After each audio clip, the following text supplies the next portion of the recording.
But we don't, okay, this isn't done yet. Madam Chair, I do need to call roll because we have a virtual member. So Commissioner Coring, I'm here. Commissioner Lubke, I'm here. Commissioner Barrows, I'm here. Commissioner Hoag, Here. and Commissioner Franzine. The gang's all here.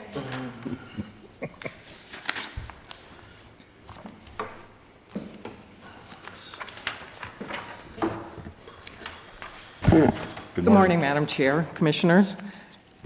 We are here this morning to talk about the ARPA projects that were approved earlier in 2022. You should have some information in your packets that was sent out last week. I also have additional copies here if anybody needs one on some information sent out on the projects and corrections. We have a number of programs to give an update on this morning. First, just a little bit of the background with the projects and corrections. There were 3 projects that we began in May and June of last year.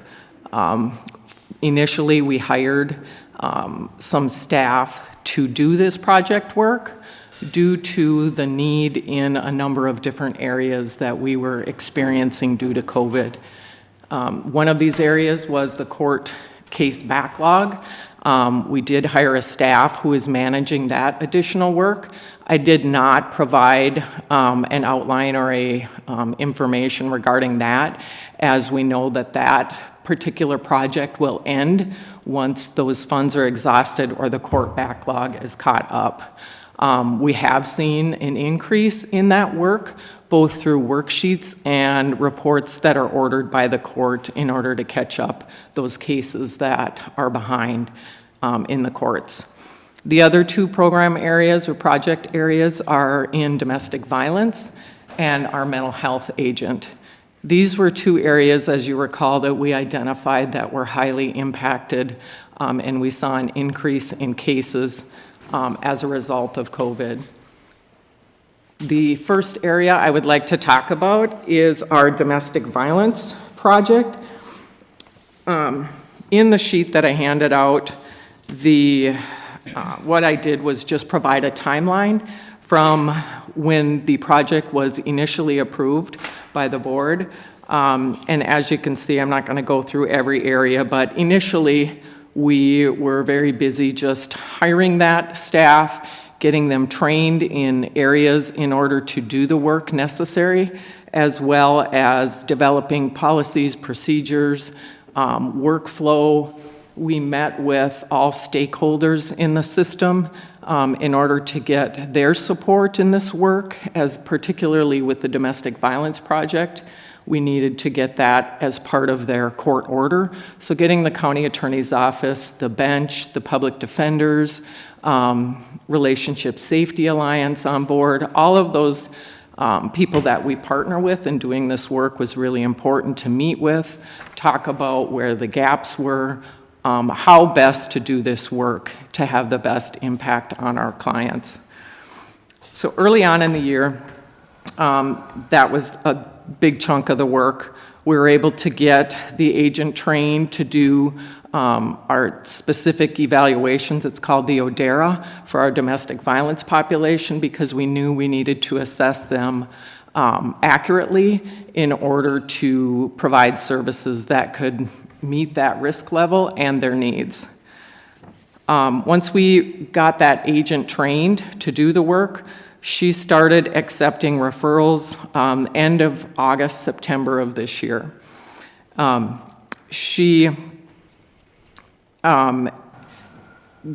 the workflow project that we did, we were able to work with the courts to make sure that that agent was meeting with that client, getting that risk assessment done prior to arraignments.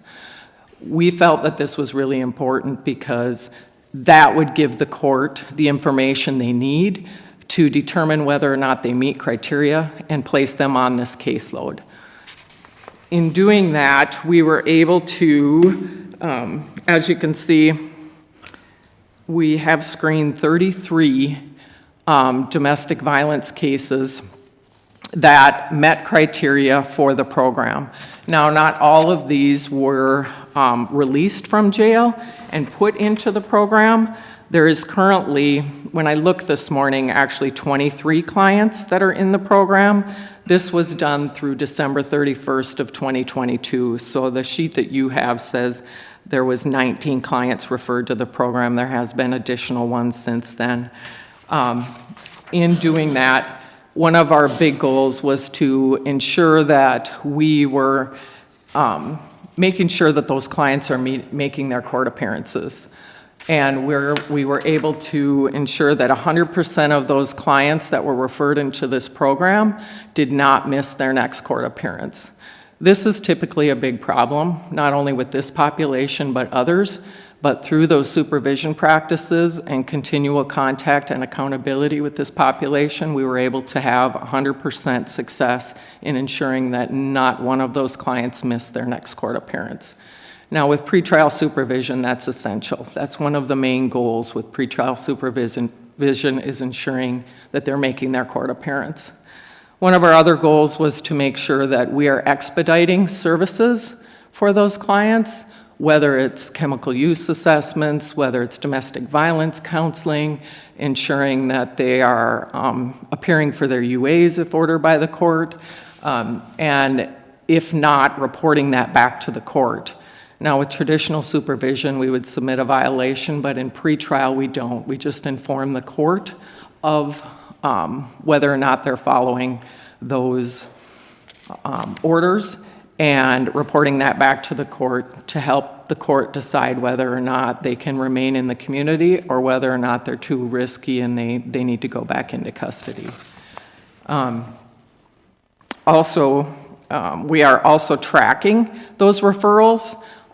We have connected a number of those clients with additional resources. A number of them are in treatment, whether it is chemical use treatment and or domestic violence programming. Also, in 100% of those cases that are currently on the pretrial supervision caseload, we were able to make contact with the victim. Now, that's essential as well in ensuring the safety of that victim and compliance of the client by the court. So we either made contact with the victim and gave them additional resources and referred them for services, or if we were unable to make that contact, we connected with the shelter or the Relationship Safety Alliance and were able to determine that they were receiving services from that program. Now, this is beneficial in that we know that getting the victim those services as well and information increases their safety, as well as has an impact on those kids in the home that are witnessing and experiencing domestic violence. So having that family involved with those services is essential.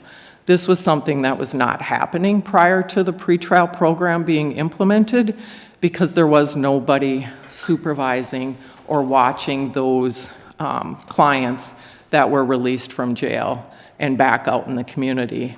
Oftentimes, they make contact with that victim again, and those children are again exposed to that continued violence.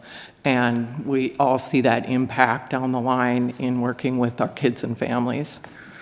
So those were some of the early success that we're seeing. There's additional data that we will be collecting for this program as we move forward. As you know, it's pretty early on. Getting everything set up and policies and procedures and the process and everybody on board takes time, and we're really happy with where we're at with the domestic violence project. Are there questions regarding that specific program that commissioners have? Madam Chair, if I might, I would assume that this impacts the out-of-home placement then too, if you're addressing this DV issue, correct? Yes, Commissioner. Obviously, the sooner that we can get in and work with both the victim and those kids in the home to get them services will have an impact on those outcomes as well. Okay, so there's some potential other benefits other than just that violator. I don't know what else to call them, but that's I mean, there are some residual impacts that are positive here, potentially. Yes, Commissioner, working with that entire family system will be helpful. Okay. Madam Chair, I do have a question.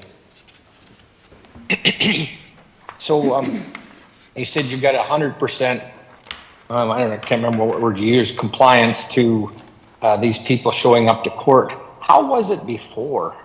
I mean, was there like half of the people would show up for court, or how? 100% is great. How was it before this program?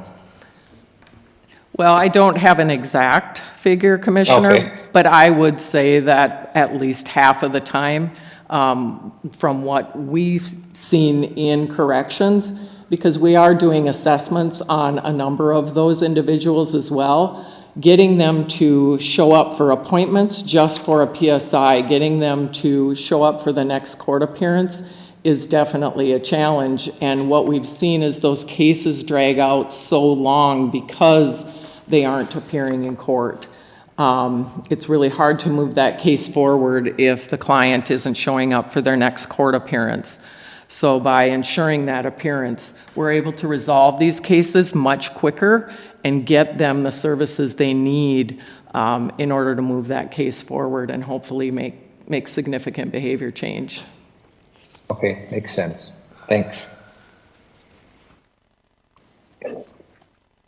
Anything else on that project? All right, the next one has been a little bit more challenging, our mental health agent project.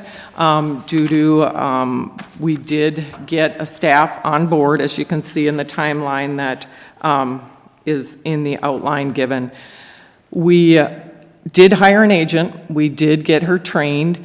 All of our agents go through Agent Academy, which is actually a 6-month-long, pretty intensive process, time-consuming. So it takes time to get staff trained in the assessments that are needed, as well as if they don't have that training, they aren't even allowed access to some of the systems needed to do the work that we do. So that training, first and foremost, needs to happen. And in doing that, we then did have that staff resign, and we had to hire a new staff, which was actually a longtime staff from the sheriff's office. She was a dispatcher there. She was with the sheriff's department, I believe, for 17 years as a dispatcher, and she went back to school to get her degree and is actually focusing on mental health, getting her degree. She has been a great addition. She just started in November of this year. That being said, we did get the policies and procedures written for this project as well. We were able to write all of the criteria, meet with stakeholders, get the workflow developed, as well as all of those procedures needed to move this work forward.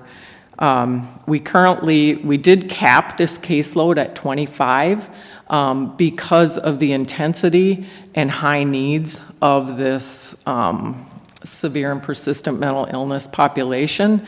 It's extremely time-consuming to work with this population. So we capped that caseload at 25, knowing the time it takes to do good work with this population and connect them to services, build those relationships, gain that trust is essential when working with this population. We currently have 11 clients on this caseload. Actually 13 as of today, because Friday we assigned 2 more to this caseload, but 13 as of today. And those are our clients who have been diagnosed with severe and persistent mental illness, who score a medium or high risk on our risk assessments. So those are the clients that are taking our traditional agents a significant amount of time, and even in doing that, we just weren't meeting their mental health needs when they're on a traditional caseload with 60, 70, 80 other clients.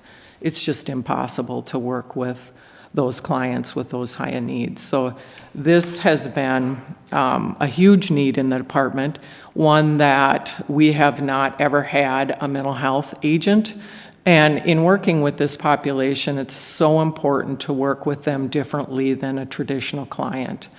Our response to them is different. As you know, we do not, somebody with severe and persistent mental illness, our last resort is jail. We don't want to see them go to jail. We want to connect them to services and meet their needs in the way that they need to be met and not putting them in jail.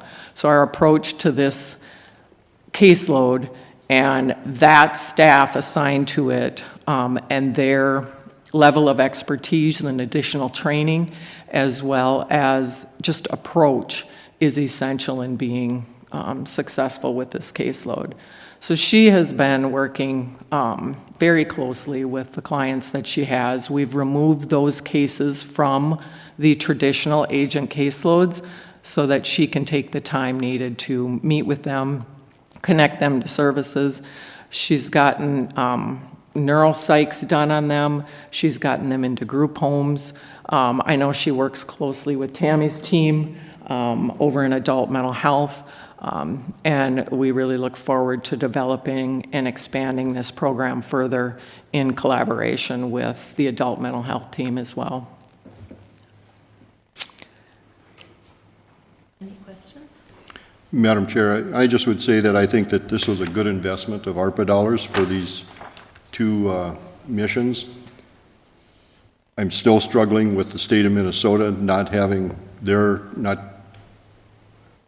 I guess, participating in what I see as their role in the mental health particularly, but even the domestic violence. I feel like this is a backdoor way of them getting the counties to take on the responsibility of mental health particularly, and that when they walked away from it some years ago, this is the result. And I think we all could have predicted this. I think that we're the ones who have to wear it. But I think that the state is misguided in their approach to particularly the mental health issue. So I will say nothing more. I would have asked for your opinion, but I won't put you on the spot like that. So I think our biggest challenge now is really we don't have the infrastructure or the services in the community the way we need to place people when they need to be, or even with our local providers, they're struggling with staffing. And I think that that's one of the biggest challenges, not only with this caseload, but traditional agents as well, is just the lack of services. Madam Chair, it's always interesting to me to hear how concerned they are in St. Paul, but in reality, they do nothing to solve the problem. Again, I'll finish with that. All right. Thank you, Madam Chair. Any other questions?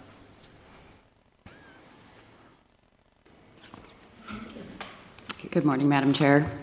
Tammy Loick, Adult Services Manager. I'm going to quickly pass out, we too are working on some of the data pieces with the ARPA position that we have. This is the mental health liaison to law enforcement. And so we're still kind of in some of the beginning phases. And I didn't put together the nice timeline that Krista has, but I will get this passed out. Okay.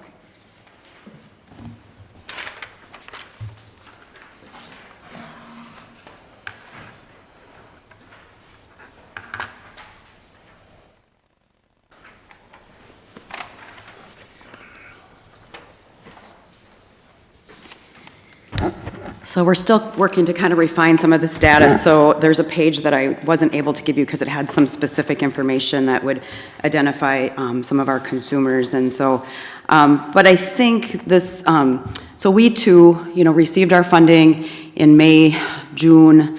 We hired an employee internally.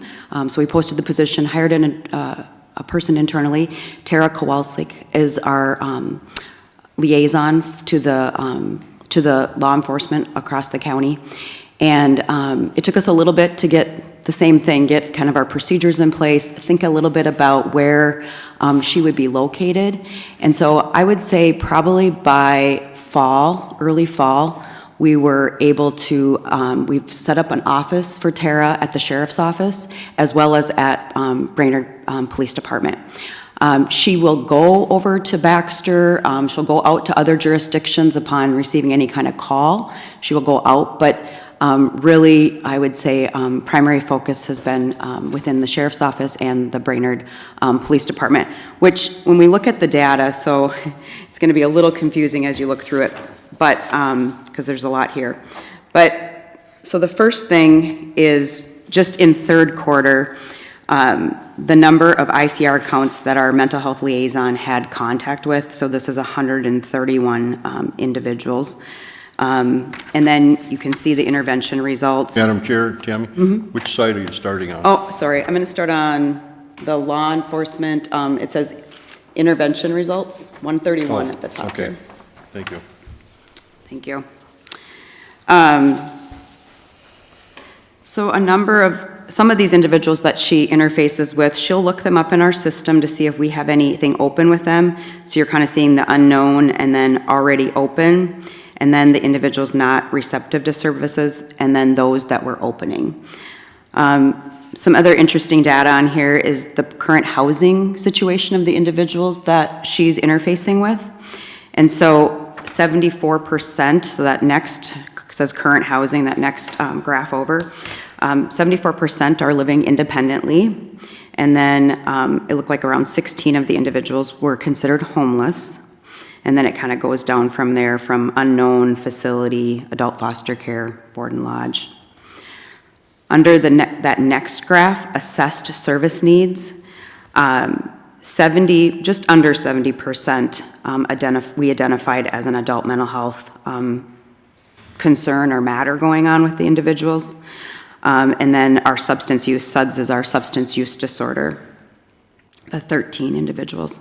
And then there too, going down. So there's a lot of other things that individuals that she's out working with have concerns with or service needs around: housing, adult protection, sometimes it's cognitive related matters.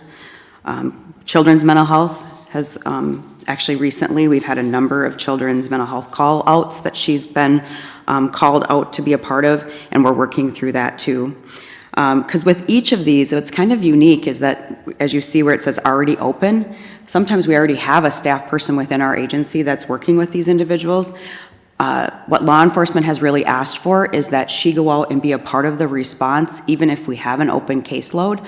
But then she's got to kind of come back and then get that worker involved, that current worker. And she also has to be really careful not to, what direction is that worker going with this case? So it feels like with each thing as we move forward, like I said, there's been a number of children's calls in the last couple weeks, and so now we got to really talk to the children's team, because when we first started this, we were thinking potentially this was going to be more adults.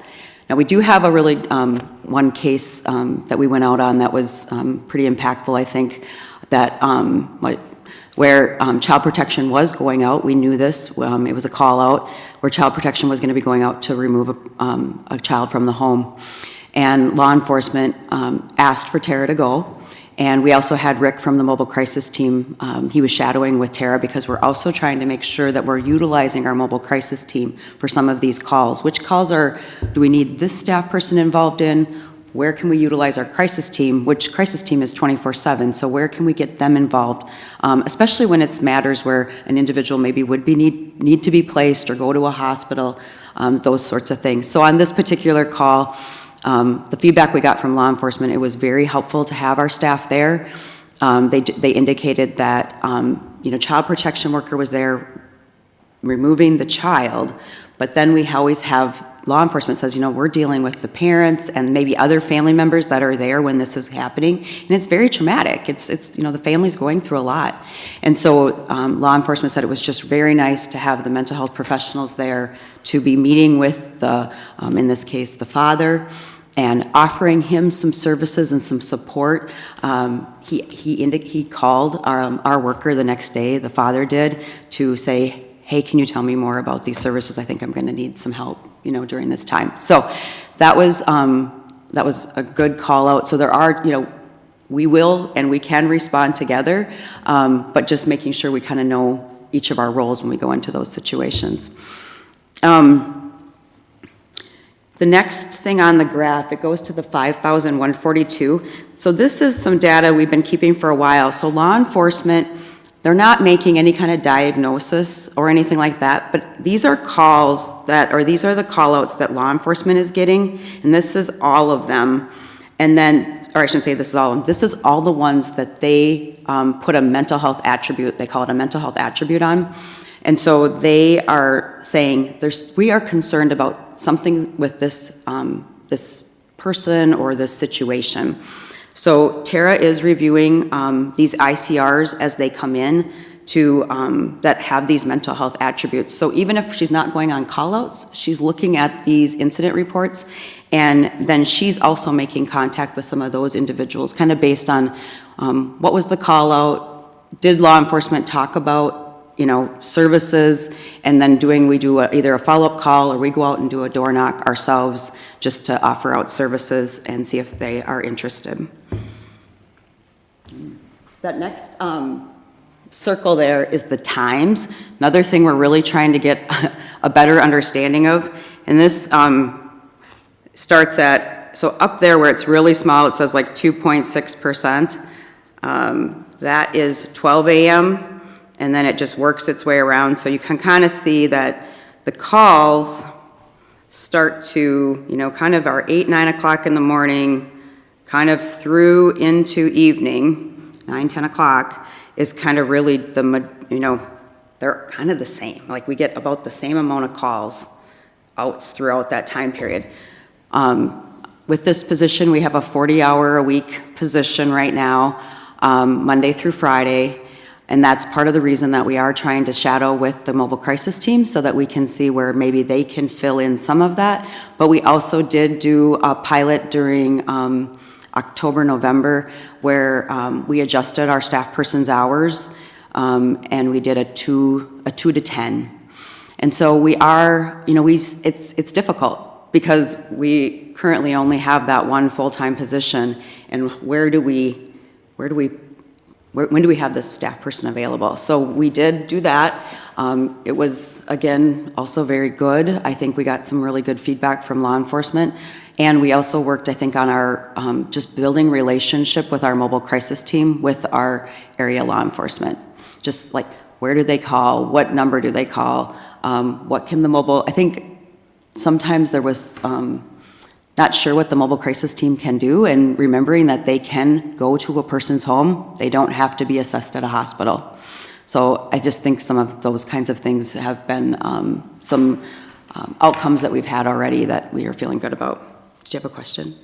Commissioner, okay, I thought maybe, okay. Madam Chair, I do have a question. So this is a 40-hour-a-week person. Mm-hmm. Mental health is 7 days a week. Yep. So does the mobile crisis team cover the other 2 days then, that this person would not be available, or the off hours? Yeah, we are, that's part of what we've been trying to work through. We do see a need that potentially we could have an additional worker and have more hours, but our mobile crisis team, that is part of the process, is trying to think of how do we get that same response for mobile crisis. Tara is in the sheriff's office, or she is in Brainerd PD. She's got a radio, and she's able to sometimes not be called out. She's hearing a call and saying to on the radio, I will be responding, or I'll be responding or coming. And then she just goes to the call. When we've been shadowing with mobile crisis, we've been saying, come to. And so we got to work through some of those things.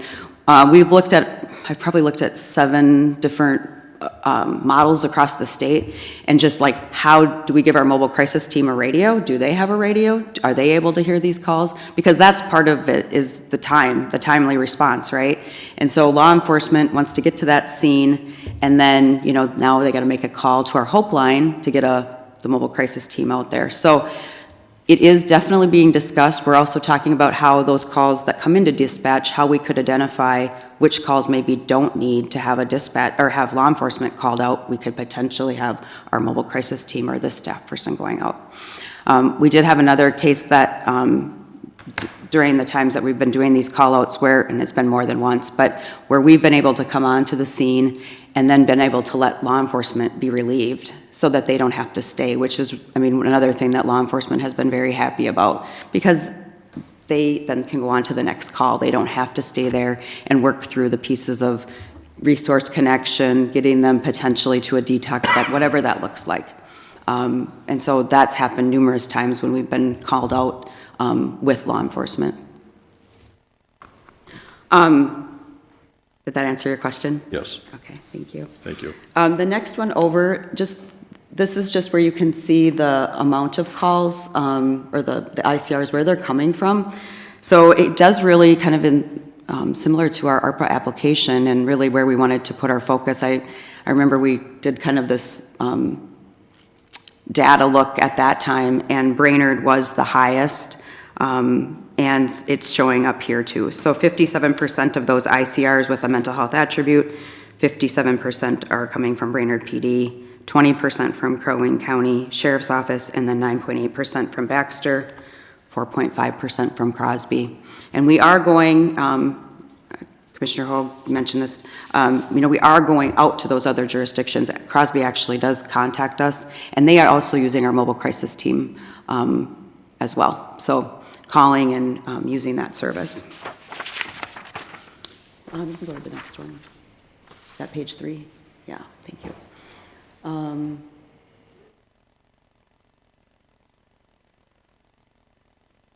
This one, I think the main things I wanted to point out on this sheet was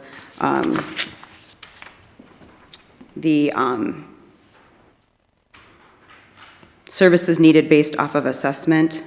So here again, we're seeing mental health being kind of the number one need, substance use, housing, so seeing that chart again.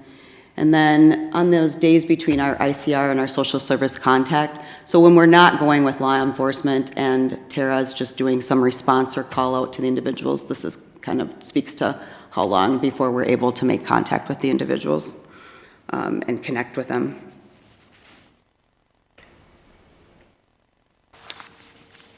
I kind of mentioned, I think I mentioned just some of the things. Our law enforcement liaison was on a short leave here between Thanksgiving and Christmas. And so we did have a little bit of lag time there where we didn't have anyone able to really go out and do these calls with law enforcement. We did do some just if they needed it and requested it. We tried to arrange other staff to go.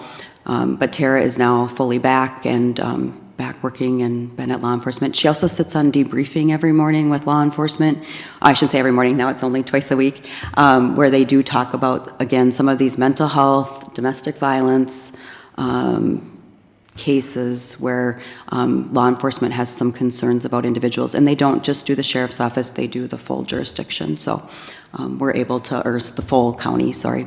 So we're able to kind of hear if there's some call out that, or call that maybe we need to make contact, let's just say with the Pequot Lakes Police Department, to say, you know, what's kind of been happening with this individual, and would you like us to do a call out with you, or do you want us to go and make contact with them? So,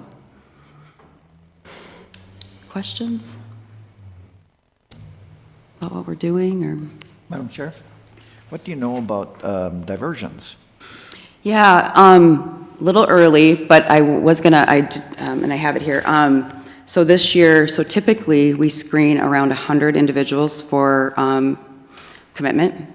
And this year, or for 2022, we were at 70. And so I think that does speak to some of the diversions that we've been able to have. I don't have more solid data on that. You know, I do think we did with law enforcement just some anecdotal things like, well, what would you have done if we wouldn't have been here? And then they'll say, well, we would have probably taken them to the hospital, or, you know, or something like that. Or we would have, maybe that would have resulted in a charge and they would have ended up at jail. And then maybe we would have been pre-screening them there. So that diversion, not only from jail and hospital, for sure, but then potentially from that higher level of need. I think that's another thing, I've maybe spoke to this before, but many times when we have an open case, we don't know that law enforcement is having these interactions, or we didn't know that law enforcement was having these interactions with individuals in the community. And so this by being so involved in these reports daily, Tara can see that, and as I said, if she knows that there's an open case with this individual, or they're under commitment and they're provisionally discharged in the community, and they're starting to not do well, like maybe they're not taking their meds, whatever that looks like, you know, I think our response time to those individuals is much faster because now we're aware of it, where law enforcement may, you know, they don't know if we have open cases or not. So, so Tara then communicates that with the current staff person, and then, you know, we're making contact and talking about, you know, those reports where in the past the worker maybe wouldn't have even known that that had even happened. Changing some of that from anecdotal to empirical is going to be important for Yeah. final evaluation. So if you guys can work on what are the empirical measures that we're going to gauge success on, Yep, okay? for sure. Thank you. Any questions? Nope. Good job, Thank you. ladies. Thank you. Thank you. Good stuff. That's really good stuff.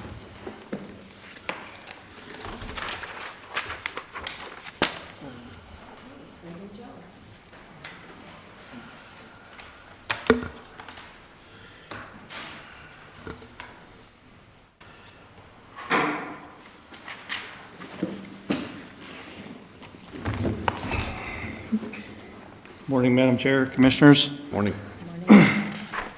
Today, we bring before you a request for a donation of a police squad to CLC. The Director, Troy Scheifels, had reached out to our Sheriff's Department for this request to see if we had anything available for their program, to try to help them out, to get them into a vehicle that they possibly can't afford, and we'd like to try to look at partnering with them, being there in our community. So what we're looking at is, we do have a vehicle available, a 2017 Ford Explorer. It was a transport vehicle. It is at the end of its life cycle for us here at the county. It is a specialty vehicle. It does meet the requirements of emergency response based off of the 5 years and 150,000 mile requirements. So the Sheriff's Department would like to put in a request that we not donate the vehicle, but sell the vehicle to CLC for $1. That's what we're looking for, and to see what you guys think on that. I guess I've got a question right off the get-go. You just said that they can't afford it. So I guess I'm having a hard time wrapping my head around that. Okay, so you got a law enforcement program where students have to pay for their tuition to do the law enforcement program, and so the college is not providing the tools that it takes to teach these kids. I mean, it's almost like if we had to donate books to the college because they don't have books to teach the kids. Can you just expand on that, where they can't afford to buy? So a correction on that, it's actually not going to be for their law enforcement program, it's going to be for their security department. Okay. Here, so this is for the Central Lakes College. Security. Okay, so I thought the security at, it used to be the guy that was, I can't remember the officer that worked for the Brainerd Police Department. It was his security business that provided security for the college. Isn't that the way it works? Is it a private vendor? That may have been years ago, but CLC now has their own security department. Okay. So why does the Minnesota State College system, why can they not afford to provide a squad car for their security? Why is Crow Wing County providing a squad car for the college, which is a state college system? Minskew. Commissioner, we would have to get that information. I would have to reach out to Troy Scheifels on that and find out why. I do not know at this moment. Have we done this? So as the guy that's in charge of all of our vehicles, what if this happens to get to be more of a, what happens when we start doing this more and more? I just feel like we're going to be heading down a kind of a slippery slope, you know, somebody says, because there's a lot of nonprofits that say, hey, donate your car. I know Camp Confidence is one. Donate your car here to camp for the people that we take care of here. So I hope we're not going to do that to every vehicle. We've got a responsibility to the taxpayers of Crow Wing County who, so I've actually been hearing from a lot of them because of the valuation notices that were just sent out last fall. So just reiterate that one more time. So this isn't for the program at the college. This is actually for the security of the college, correct? Yes, this would be for the security department. Okay. So what if Cuyuna couldn't afford a squad car? Are we going to sell them our used squad cars for $1? Would that be the same thing? Commissioner, I think that's where we would look at that on a case-by-case basis, and we would bring that to the board for that verification if we wanted to do that.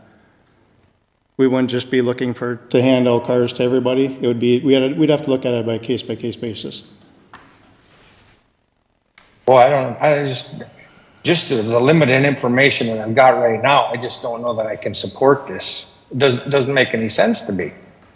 Here, I was under the impression that this was for the students that are in the law enforcement program. And I understand we're having a hard time recruiting law enforcement people. I might have been more sympathetic if it was that case that we could maybe have first dibs on some good candidates to work for the sheriff's department. But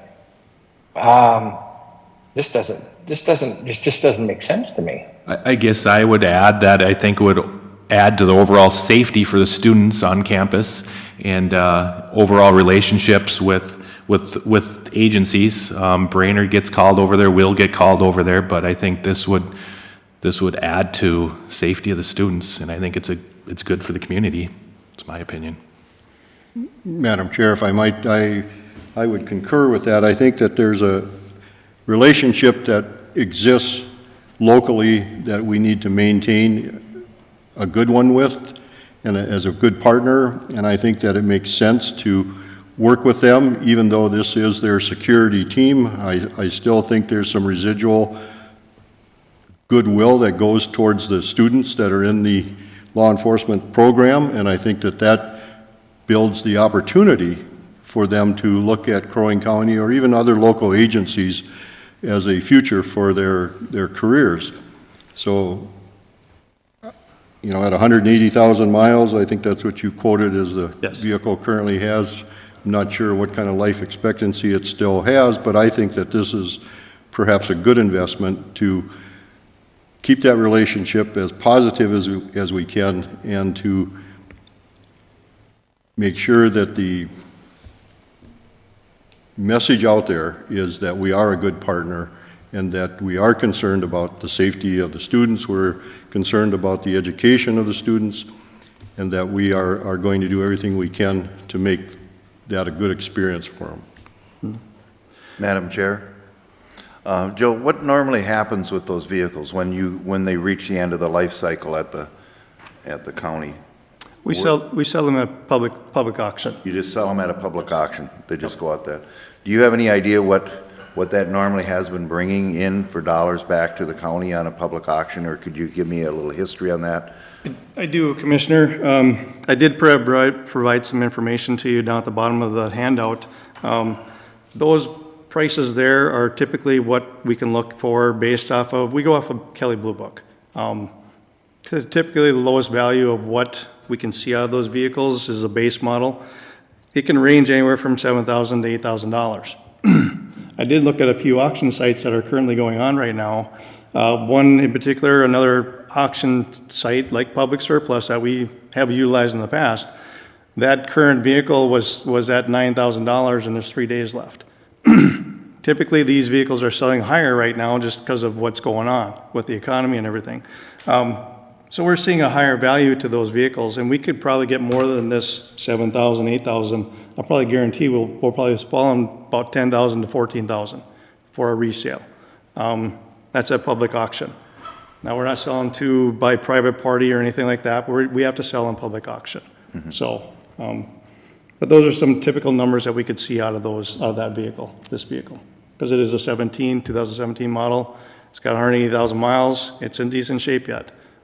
So I'd project we get a little more dollars than what I have on paper here. So, Madam Chair, my thought is I understand keeping it in-house, keeping it in town, definitely having with CLC being kind of a partner in this community. I just don't know if that price is fair. You know, if it has a market to the county as at $9,000, if $1 is really fair to the county.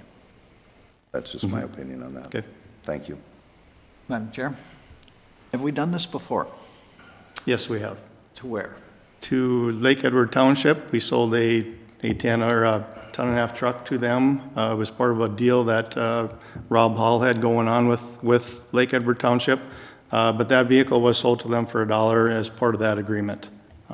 So we have done this in the past. Is that the yes. only one you can think of? Right off the top of my head, yes. Okay. You might want to focus on replicability here.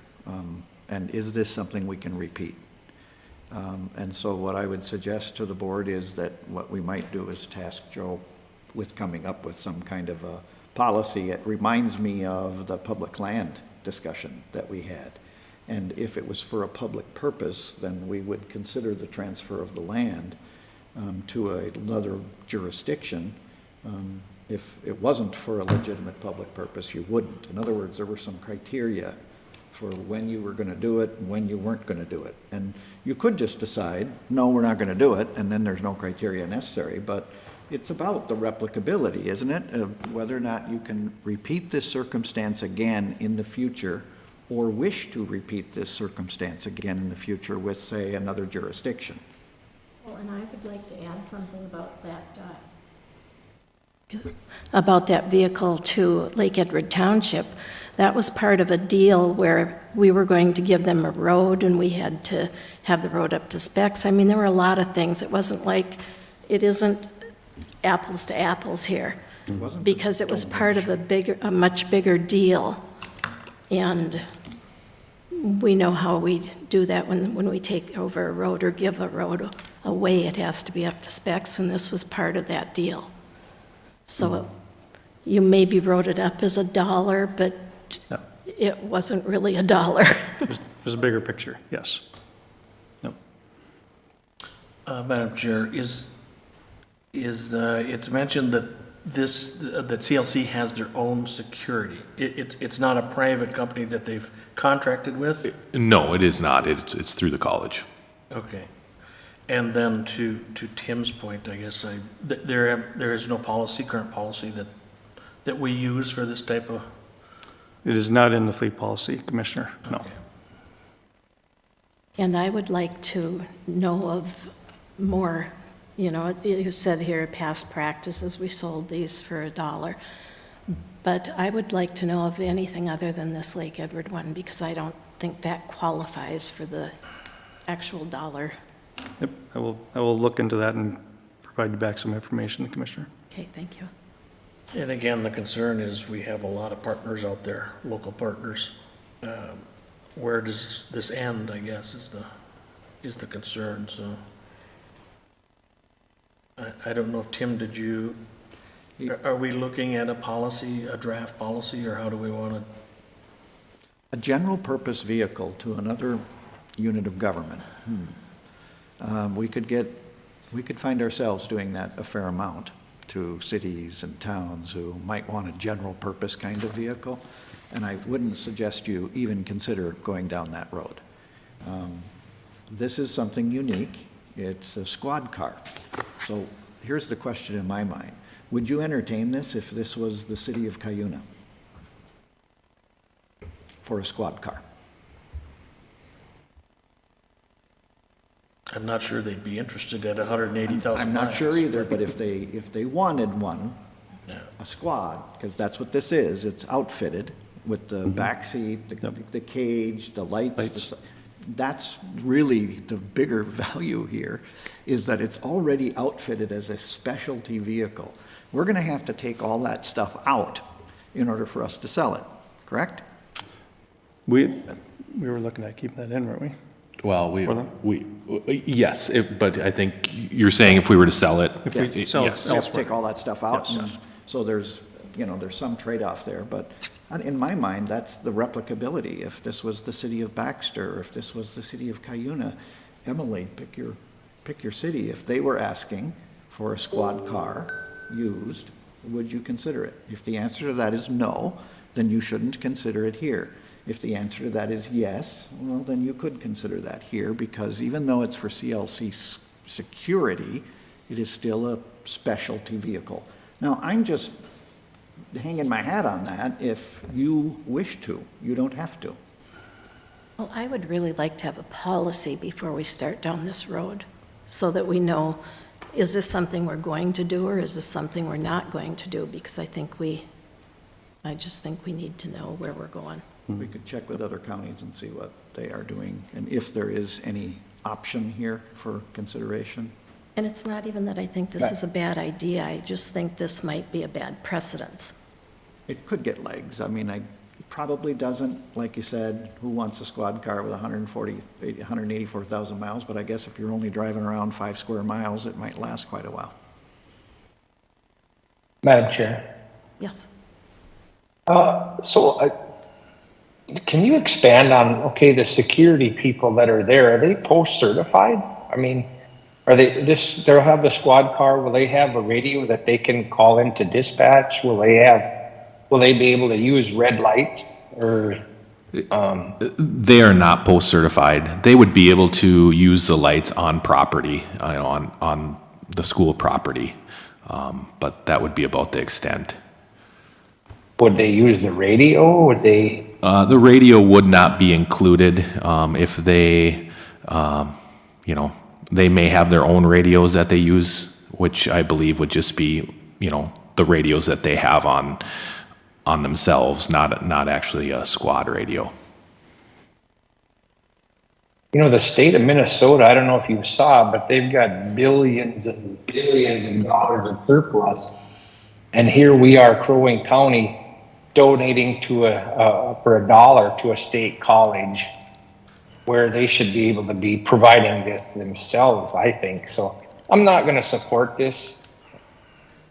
Not that I don't, now I'm going to somebody's going to say, well, you're not for security. Bullshit. I am for security and I am for law enforcement, but this just doesn't make any sense to me. This is the responsibility of state government to provide a car for the security purposes at the college, and it just doesn't make sense to me. So I'm not going to support it. Madam Chair, something that I'd like to know, does the college already have a squad or something over there that's actually identified to look like a security vehicle at the college? I believe they do have something right now. I'm just not sure if they're looking at that being at the end of its life or exactly, Yeah, because the presence of a vehicle, a security vehicle, maybe over at the college may help to alleviate just people looking and say there is a security vehicle here. I don't know. I don't visit the college that often, so I really don't know what's over there. But just having a presence of that in the parking lot on a regular basis that looks like a regular squad might keep people from acting badly. That was just something I wanted to throw out there. Thank you. Madam Chair, Joe, how many vehicles do we retire a year for the whole? For the whole county? Yeah. I'd have to give you an exact number, Commissioner, but typically the sheriff's department is anywhere from 4 to 6 squads a year, give or take. Each year is different, but then the rest of their vehicles, if it's admin or investigations or boat and water, we can get 1, 2, or 3 in there also. There's other vehicles throughout that we're requesting, but typically, we're probably, for actual vehicles, probably about 12, 15, somewhere in there that we're replacing on a periodic.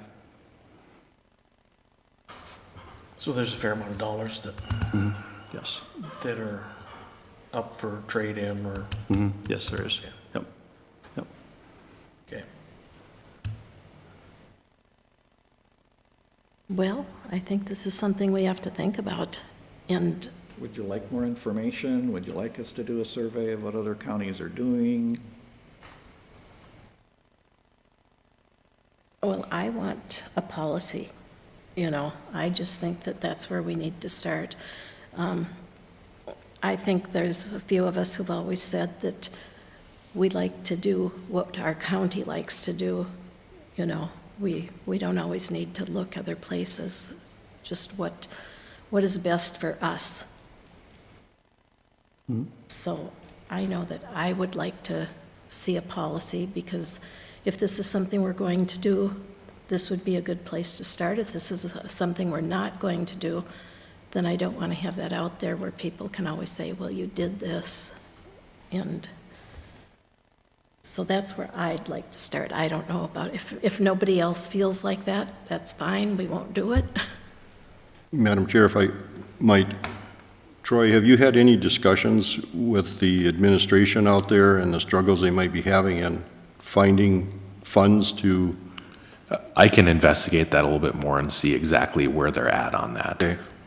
And I also think, from my side, I would like to hear from what other counties are doing with their expired vehicles. I can reach out, Commissioner. Commissioner Hoag, any appetite? Well, I'm afraid of the precedent it's going to set. I don't, it would be better to not start something if we're going to create a monster behind it. So more information. I'm not sure that will satisfy, you know, I guess, I just envision a lineup of people coming and saying, you know, we want this vehicle or this truck or whatever, and I just hate to start down that path. Yeah, and if we never start down this path, we maybe don't need a policy even. Right. Madam Chair, I heard 1 yes, 1 no, and 3 potentially, but only with more information, and even then, that may not persuade you. So I think we have gotten what we're going to get today. And we'll make some determinations, and if these guys want to bring it forward again, we'll bring it forward again. If they don't have any, after the feedback of today, they may decide this isn't worth pursuing, in which case, then it will wither on the vine. Is that okay? That works. Thank you, Commissioners. Thank you, Commissioners. Thank you, gentlemen. Is there anything else? We don't have anything else for you, Madam Chair. Happy to answer any questions that you might have about county government. No? Well, I guess we're adjourned then.